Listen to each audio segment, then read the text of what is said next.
Number 1.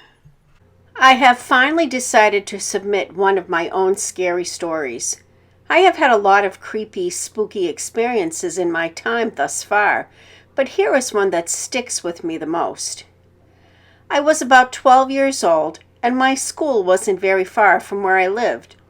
I had always taken the bus home from school when no one was available to pick me up. I guess my mother thought I was old enough to start letting me walk home with other kids in my class, as we all lived pretty close to one another. On this one particular day, I was walking alone. I don't remember why exactly, or if my mom knew I had been walking alone sometimes. I had crossed the busy intersection at the lights and was starting down the sidewalk. This was a very busy street in my city, so there was always a lot of traffic passing by. This one car had stopped at the curb with no turning indicator on or four-way flashers on, so it was odd that he was just stopped there, especially since it was such a busy road and was only one lane in each direction. He was causing a bit of a traffic backup. As I got closer to the car, I felt a little sketched out about it, because my mother had raised me knowing that there were strange people in the world and to always be cautious. Up until this point, I had never really experienced anything like this. I finally got to the point where I was standing beside the car. I didn't stop to look, however I did glimpse into the window as I was passing by to see what the hell this guy was doing. The guy had his hands down his pants and was stroking himself, his head back and his eyes shut. I didn't fully understand it then, but I knew that it wasn't right or normal. I started to run because it freaked me out, and I felt almost like I had done something wrong because I glanced at him. As I was running, the same car pulled up beside me again. He slowed down to a crawl so he could keep up with me, and he had the passenger window rolled down now. I looked at him in horror, my eyes wide with fear, and I was panicking. He was just smiling at me, this creepy-ass smile, and then he started laughing. He had one hand on the steering wheel, and the other was still down his pants.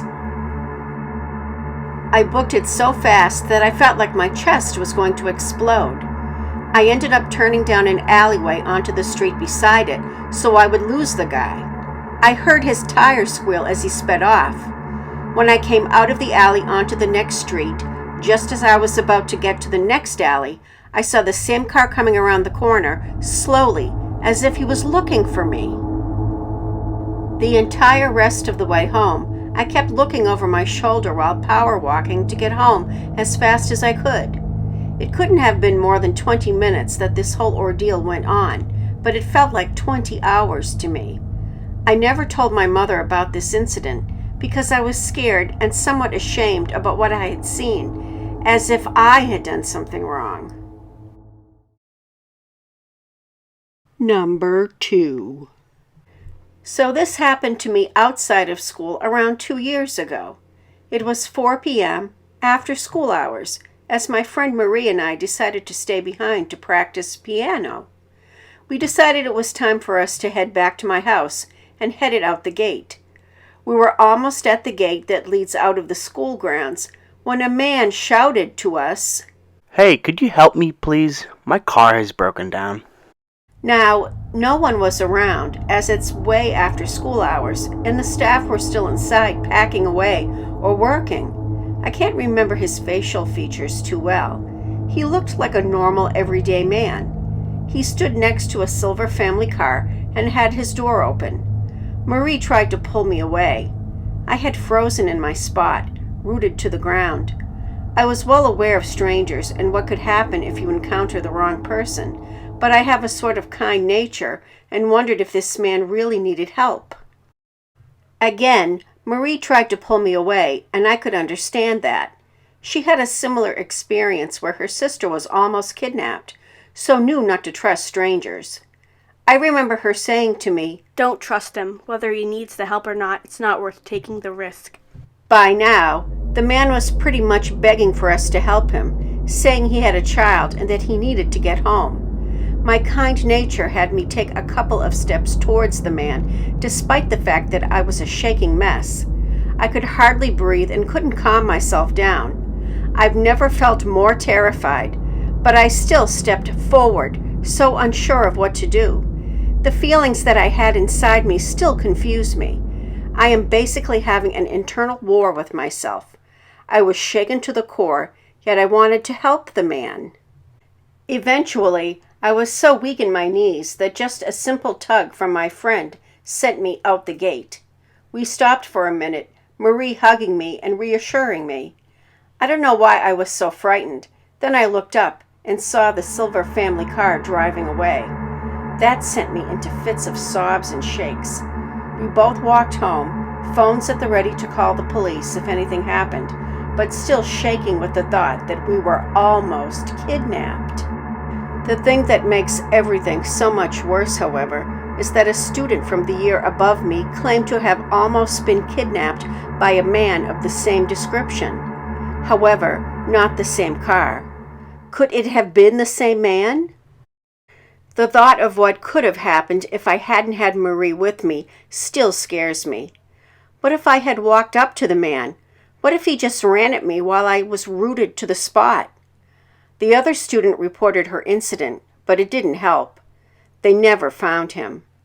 I didn't report this to the police or to the school, basically because it scared me, and at the time, I didn't want to talk about it. I've only just told my parents, and they claimed I should have. I wish I had. Number 3. To begin with, I'll give you some background information. This story is spaced out over around a year and a half, and I am a smaller girl that was blessed with a womanly figure from a young age. By this point, I'm very used to guys creeping on me, but I am still creeped out by this encounter. This all started around November of 2014. My local public high school had a group of violent, drug-addicted teenagers that enjoyed picking fights and shooting up at lunch. As the timid 15-year-old that I was, I avoided this group like the plague.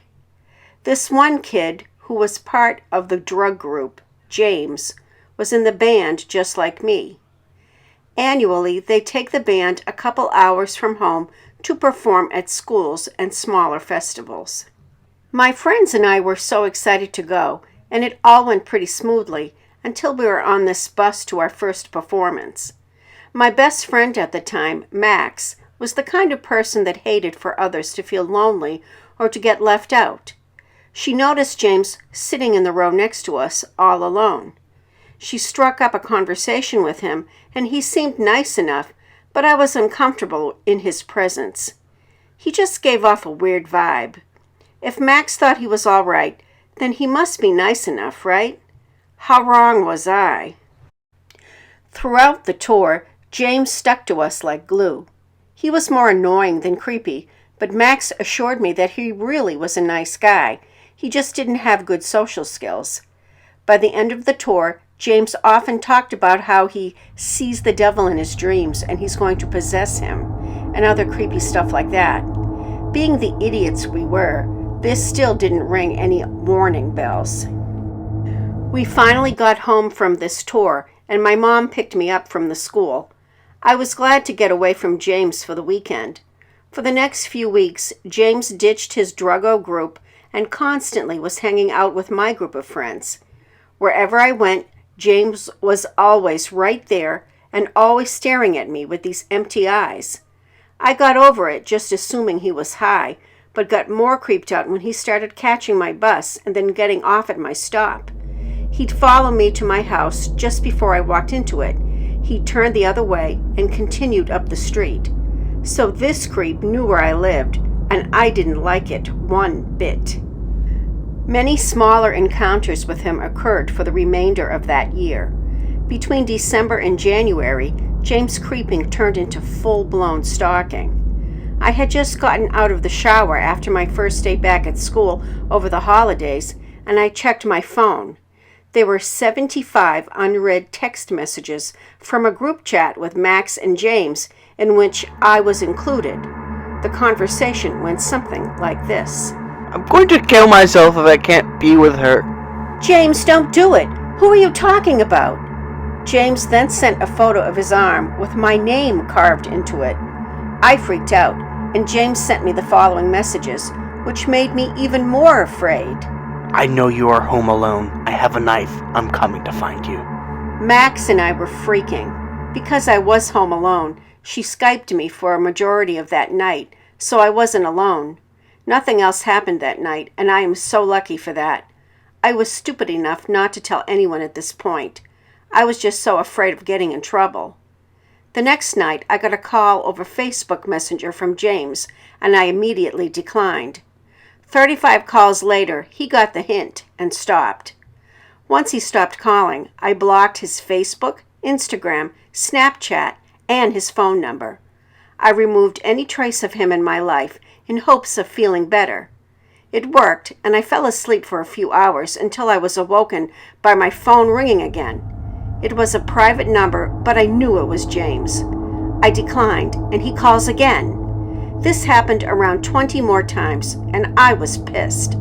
This crazy bastard is doing this at 3 a.m. I made the decision to tell the head of year the next day at school.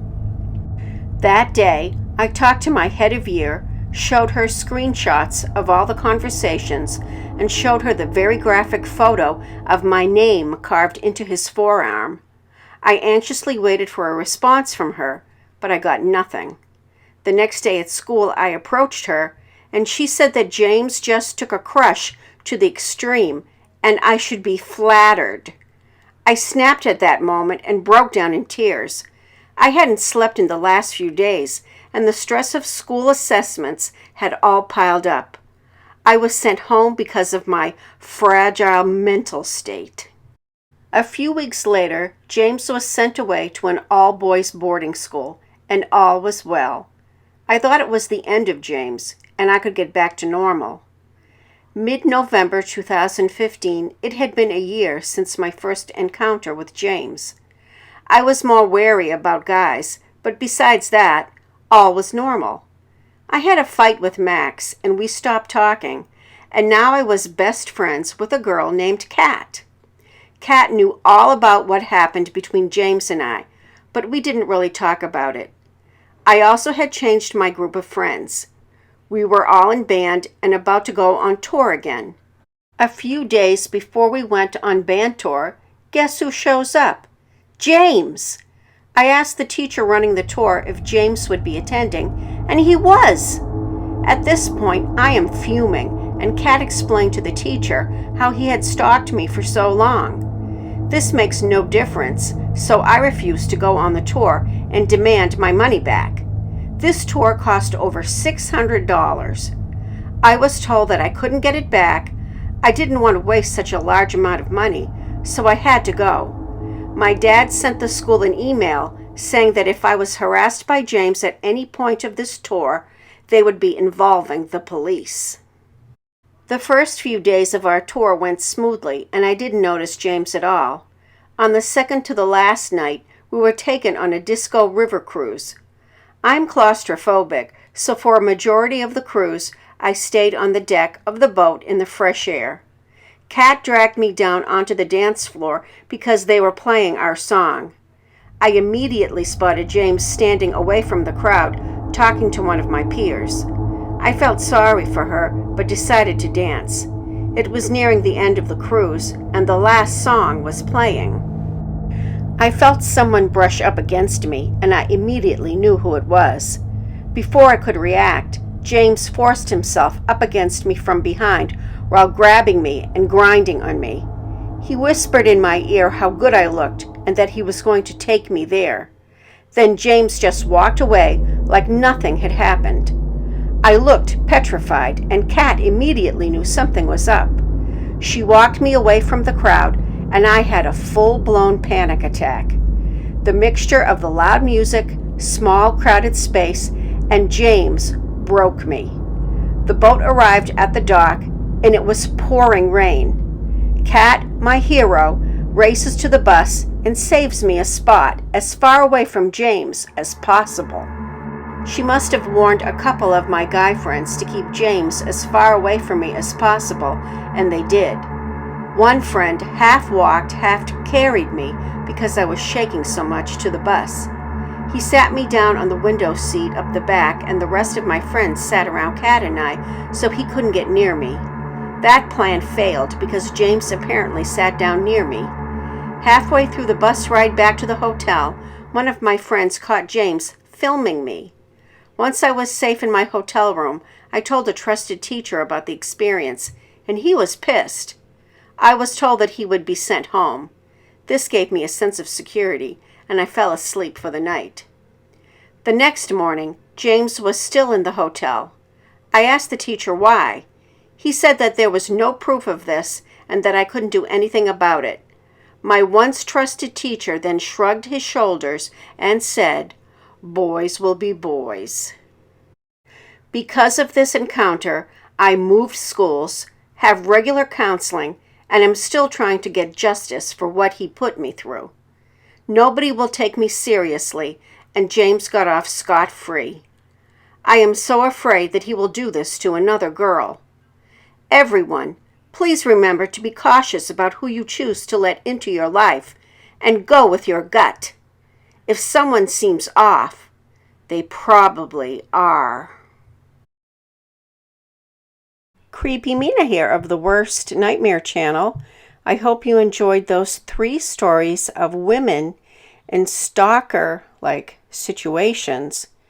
You know, if someone approaches you in any kind of manner and you're not happy about it, you have the right to say no, and you shouldn't feel guilty. You didn't cause the situation, and don't be afraid to ask someone for help. I'm very pleased my subscriber numbers have gone up since my collaboration last week with the Sinful Savant. So I want to welcome all my new subscribers and also thank all my loyal subscribers for all their nice comments and for staying and sticking with me. Of course, now you know the drill. Comment below, give me a thumbs up, subscribe if you haven't already. Share this video on your favorite social networking platform. Follow me on Twitter as Worst Nightmare 6, and always remember to stay safe.